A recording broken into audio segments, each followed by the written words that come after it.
जीवन, मृत्यु, खुसी, दुःख, हानि, नाफा, आनन्द र शोक यी सबै जीवनका महत्त्वपूर्ण भागहरू हुन्। जीवनमा कहिले खुसीको घाम लाग्छ त कहिले दुःखको बादल पनि देखिन्छ। हरेक व्यक्तिको जीवनमा उतार चढाव आउँछ। यो सबै समय चक्रको कारणले हुन्छ। समयभन्दा बलियो केही छैन।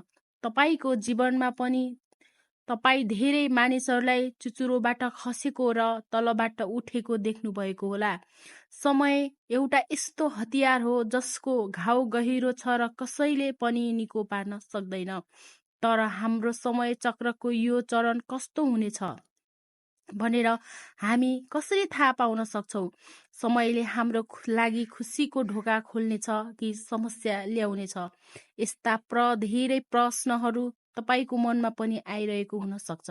त्यसैले आजको भिडियोमा हामी तपाईलाई केही यस्ता संकेतहरूको बारेमा बताउने छौं जसको माध्यमबाट तपाईले आफ्नो अभागी शुभ समयको बारेमा जान्न सक्नुहुन्छ। जब नारद ऋषि वैकुण्ठ धाम पुगे, उनले यी संकेतहरूको बारेमा सोधे। त्यसपछि श्री हरिविष्णुजीले उनलाई भन्नुभयो कि उहाँ आफैले मानिसहरूलाई केही संकेतहरू पठाउनुहुन्छ जसको माध्यमबाट तिनीहरूले आफ्नो भविष्य अनुमान गर्न सक्छन्। यी संकेतहरू प्राकृतिक, जनावर, चराचुरुङ्गी, शुभ घटना वा तिनीहरूका भक्तहरू मार्फत प्राप्त गर्न सकिन्छ। मानिसले तिनीहरूलाई चिन्न मात्र आवश्यक छ। त्यसो भए आउनुहोस् जानौ ती संकेतहरूको बारेमा जुन स्वयं भगवान विष्णुले बताउनु भएको छ। पहिलो संकेत, यदि ब्रह्मा मुहूर्तमा तपाईको आँखा खुल्छ र तपाईले भगवानलाई सम्झनुहुन्छ वा कसैले तपाईलाई कुनै दिशामा लैजाँदैछ जस्तो लाग्छ भने यो तपाईको लागि सफलताको नयाँ ढोका खुल्ने संकेत हो। तपाईले आफ्नो जीवनको सही बाटो फेला पार्नुहुनेछ जसमा भगवान आफैले तपाईलाई मार्गदर्शन गर्नुहुनेछ। दोस्रो संकेत, यदि कहिलेकाहीँ तपाईको मन बिना कारण अत्यन्तै खुसी हुन्छ, तपाईको अनुहार फुल्छ र मुस्कानले भरिएको छ भने त्यो तपाईको ढोकामा खुसी ढकढक्याउन लागेको संकेत हो। जब हामी कुनै कुराको आशा गर्दैनौँ र अचानक हामीलाई कुनै राम्रो समाचार मिल्छ, त्यो भगवानको अनुग्रहको प्रतीक हो। तेस्रो संकेत, यदि गाईहरू बारम्बार तपाईको ढोकामा आउँछन्, बाँदरहरूले तपाईको घरमा केही सामानहरू लग्छन्, तपाईको घरमा बिरालोको बच्चा जन्माउँछ वा चराहरूले तपाईको आँगनमा गुड बनाउँछ र त्यहाँ बस्न थाल्छ भने त्यो तपाईको भविष्य राम्रो हुने संकेत हो।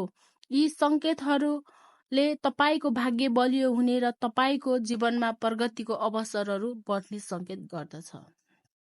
चौथो संकेत, यदि कुनै सानी केटी वा बच्चा तपाईलाई हेरेर मुस्कुराउँछ वा तपाईको घरमा आउँछ भने यो धेरै शुभ संकेत मानिन्छ। यसको अर्थ तपाईको जीवनमा नयाँ खुसी आउन लागेको छ र नयाँ सम्बन्धहरू बन्न लागेको छ। पाँचौं संकेत, यदि तपाईको चलिरहेको खर्च अचानक कम भयो, आसन्न सङ्कटहरू टल्न थाले र पैसाका नयाँ स्रोतहरू खुल्न थाले भने बुझ्नुहोस् कि तपाईको खराब समय अब समाप्त हुन लागेको छ। माता लक्ष्मीले तपाईलाई आशीर्वाद दिनुहुनेछ र तपाईको घरमा धन र समृद्धिले स्थायी रूपमा बास गर्नेछ।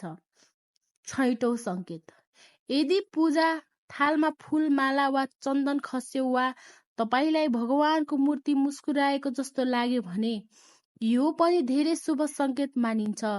यसबाहेक घरमा प्रिय पाहुनाको आगमन, चाँदी वा सुनको आगमन, महिलाहरूमा शरीरको बायाँ भाग र पुरुषहरूमा शरीरको दायाँ भागको कामुकता, यी सबै संकेतहरूले तपाईको जीवनमा शुभ समयको आगमनलाई संकेत गर्दछ।